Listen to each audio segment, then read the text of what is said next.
just briefly, forgotten to me until we started doing this work, was that as a middle schooler, I was required to do community service with Montessori. And I worked in the special needs community several times. I enjoyed it, but it was largely forgotten. Now I have middle school children myself. I hadn't put two and two together yet, or started doing community service again, except in the childbirth room. I was a midwife, and so I had healthcare experience, which I then took into together with Scott, working in the elder care community. And then we sort of stumbled into special needs by accident. We called Thrive in Greenville, thinking we were calling an elder care facility named Thrive. But we were doing drum therapy knowing it had all these applications across a wide variety of settings, but we just, we're entrepreneurs. I didn't have any experience at creating a structure at all. I've just been a little sole proprietor, business person, and he'd been a musician. And so we put those things together and just largely started playing with people first, going in as volunteers and taking our friends with us. And so you've just got to come and try it. It's the best thing in the world. And then it became a little cumbersome to travel around half of South Carolina as volunteers. So right now, as I said, passing this out, we are hopefully will be a nonprofit by January 1. That's the aim and the goal, and we're participating in some research and also assist in writing grants, or we'll give scholarship because we want everyone to do it. So, whatever that takes, we just need that conversation to begin. So, if you want me to do this, I'll just do the papers. I have it. Okay.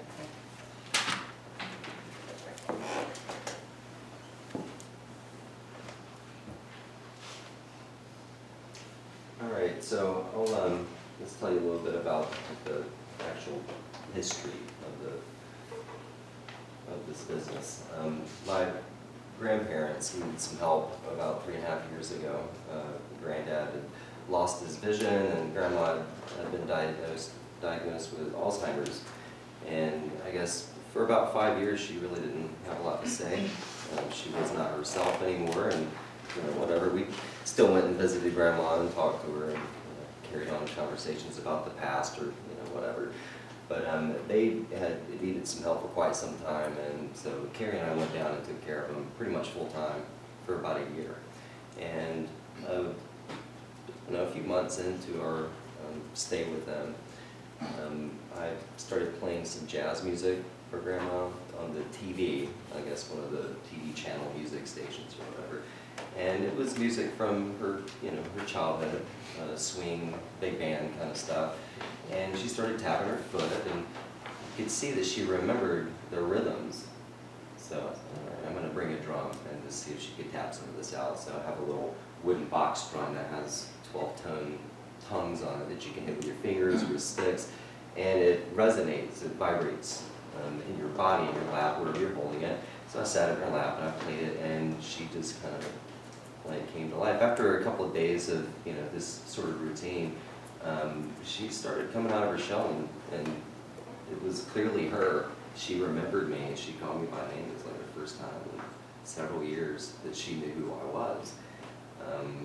So I was like, all right, well, maybe we're onto something. So we continued to do music. And alongside that, I had some autoimmune things going on, and you know how Facebook works with both of us searching Alzheimer's and immune neurological. We got drum circles over and over, and all his musical things. It just kept, showing us in other places how this was being used in a group setting.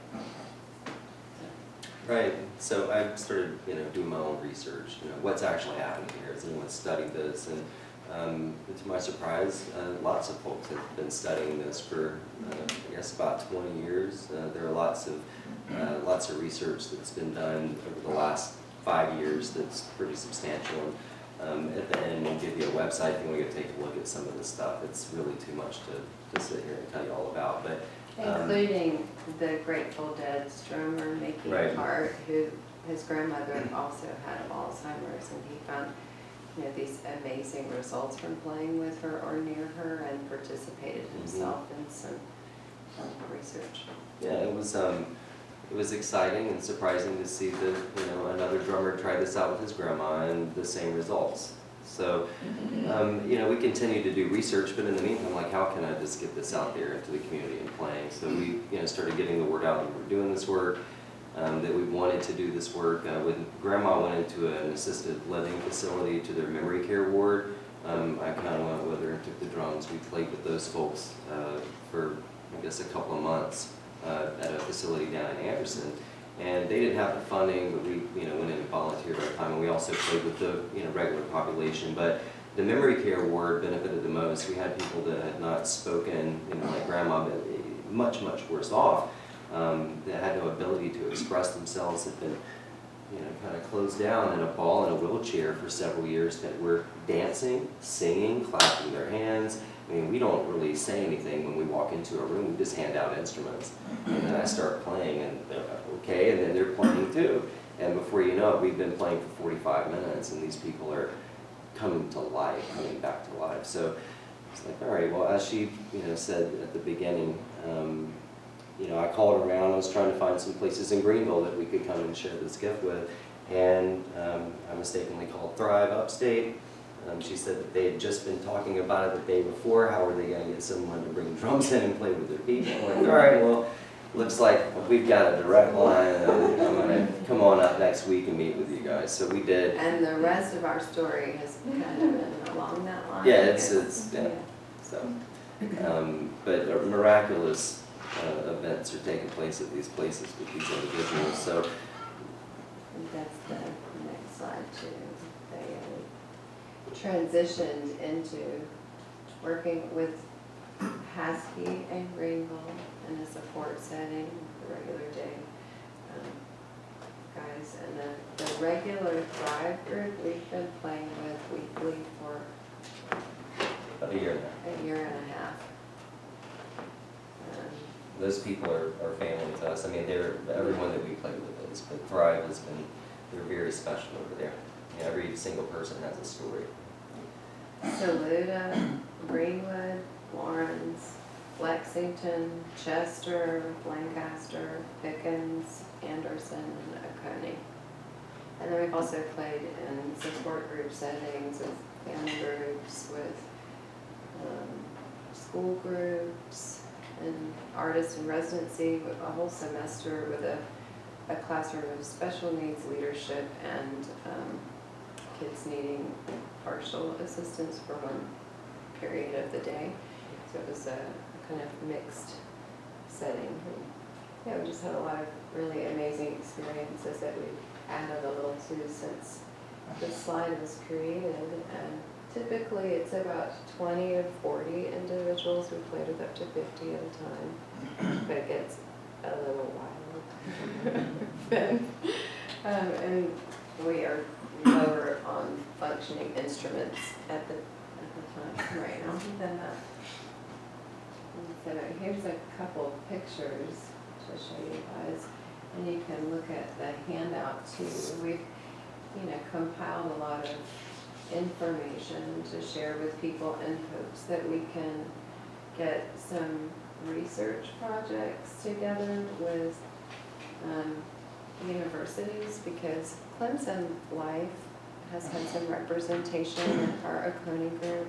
We've had some really wonderful experiences with one individual there that we've developed a close relationship with, and she has a relationship with Clemson. So I told her I had this dream of playing with the football team, because it's great for team building, it's great for brain injuries, it's great for, you know, all of these very concrete reasons, but it also would be wonderful to see the service aspect, because also that's, you know, pretty common that the athletic community participate with the special needs community. And I think it would highlight that we want all of the community to be playing together. I mean, we've had that statement said by individuals in the circle before, you know, not as talky as I'm saying it right now, but if we could just all play together, everything would be okay. So like that's overall what we're attempting to do, but it has this sciencey aspect that I nerded out on, and would like for the academic world to participate in so that we can see this across South Carolina. I did some math because ultimately you want people to be able to maintain these programs and facilities. It's so beneficial, so beneficial, so easy to maintain. Individuals where they have, you know, like sought to implement the drum program, and when we leave the drums, you know, in their full support, where we step back, they maintain it and can maintain it on their own. So our goal is to get drum partnership, grant support with a nonprofit organization, and see the ability to put drums in all day facilities is the first goal. And then we'd like to see schools, and then we'd like to see, you know, other organizations that apply, to be able to give them packages of drums, like just our 20 to 40 individuals. And then through our efforts, you know, hopefully there are a lot of them, we've got math on that too, we can provide ourselves the training, the initial training package for anyone that gets the drums. And it's really not, it would be that expensive. Like Tyler, we talked to Tyler about doing an event in March where we have some drummers and lots of ambassadors from different facilities, and we, you know, talk about that as a goal, that with drum partnership we could see the whole state served for like $80,000.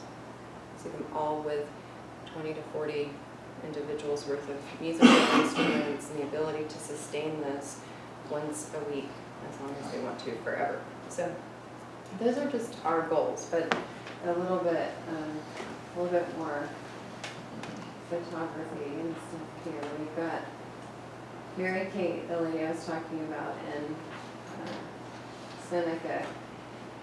She has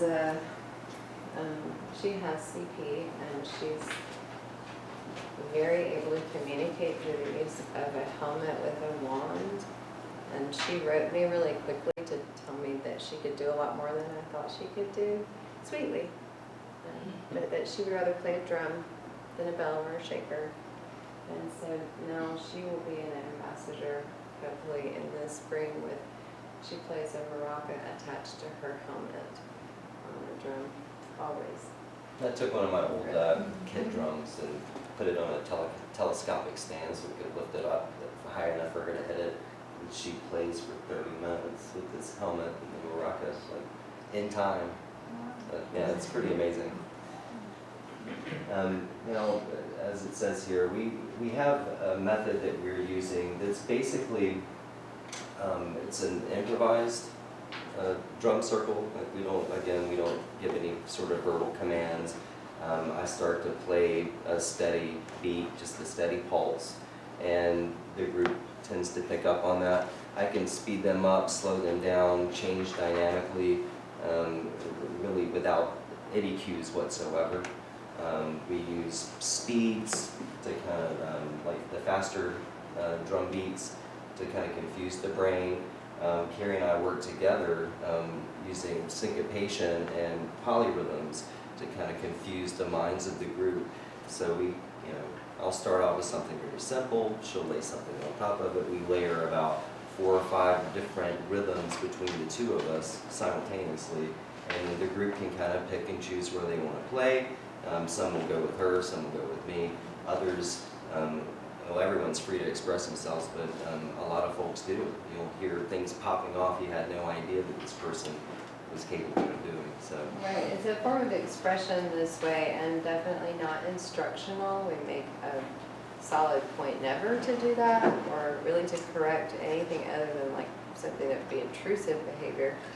But asking a person in mind to decode language is the opposite of what we're trying to do as a healing aspect of drumming, because it's one of the fastest ways to cause the mind to experience the theta speed of the brain, which is, and it's also lots of vibrations that, you know, technology can reproduce, but this is an organic way to do it, that is, you know, causing this healing effect while you're also repatterning a lot of things, including participation in the group. And so having all of these the conditions is kind of what yields the healing aspect, and when you instruct, that brings you up out of that space and causes you to realize you're being observed, to be inhibited, and we've had, some difficult experiences where we've had inhibition after, realizing that, so we formed some gentle policies around that, that we ask everyone to participate always. We ask for, freedom to be creative. There is only a right way to play, and that is musically accurate also, actually. All humans everywhere have, done this activity together in some form, and so we just allow that space. And it, we do set some conditions knowing some of the stuff in the background, but we don't really stop except to allow rest. Everyone in the circle is the same. It's a great leveler to be there in a circle with one another. And even if you have no idea what you're doing, you see that people around you also have no idea what they're doing and they're still playing. So, the social benefits of this activity is pretty great. Oh, you guys, I was so inhibited before I did this. So inhibited. But having that many people over and over again participate in leveling experiences where you dance together. Like this by, maybe the first 2 or 3 times people are a little nervous, but by 6 or 8 times you've had a familial experience to do this together, to be very disinhibited but within a safe context and allowed to express a lot of times where you may not be able to typically verbally. So these are some just general research that he mentioned earlier. If you want to check rhythmresearchresources.net. There's some categories for kids or people with special needs of all different types, pain and ADHD and all different disabilities and categories, and the elderly and different disorders and diseases as well, including some objective data. We had a neurologist and a music therapist put this site together. So it's a hub of all the research that's been collected so far. So there's a ton of good stuff on there. Yeah, take a look. And it's just us and like 2 volunteers right now. And then a couple people willing to sit on our board. So we're just sort of a baby with a lot of love and hope and belief, because we've seen what it does. We've seen people who have autism and not participated in anything in years. People have never seen participate in anything ever before, and it may take 6 months, but then I've seen them lead the group. Yeah, we'll give you one story before we wrap it. Jamal is at Thrive Upstate Day program. He carries around a little plastic Casio keyboard. This is, I guess, a year and a half ago when we first met him. He didn't speak to anyone. He rarely talks now, but very grumpy, very aggressive, and alone. He walked around the facility nonstop all throughout the day. That's all he did. That was his activity, while everyone else gathered together and had lunch and had snacks and Pull you learned. over if you got it. Right. He was very aggressive, and so we knew that he might be a problem in the circle. So when he came in, I let him come to the middle with me so that he wasn't bothering anyone else. And I gave him a big drum like the one that I play. And within a couple of weeks, he was playing exactly what I played every time. I could start to back off and go play something else, and he would continue to lead the circle. Well, after a couple of months of that, he had some sort of an injury to his wrist. He had to have some surgery, and he was out for a couple of months. And we really missed his presence in the circle. Of course, his playing was integral to what we were trying to do. And when he returned, with his arm all scarred up, he was a different person. He'd had a life-changing experience. He was more loving. Oh, yes. I mean, that was the feeling that I got from him. And he missed us. He smiled. He didn't come in and jerk a stick out of my hand. He came over and asked for it. And then we, talked to some of the other caregivers there and found out that he has been reintegrated into the group now. So he's able to do, anything he wants to do. He knows they actually use this as leverage. If he's not going to be good, he's not going to get to play the drums. So he's good now. So this has changed his life, and really everyone in that circle has benefited from this. So yeah, it's good stuff. Yeah. Well, if you guys have any questions, or if we have a moment, or are we all done? Well, see if there are any questions for these guys. I have a couple of questions. One, I'm not sure if this is even feasible to answer in like super layman's terms, but what is at a very high level, the impact on the brain that allows The vibration literally knocks like clock and gun out of the way. what was that? The vibration literally knocks plaques and guns out of the way.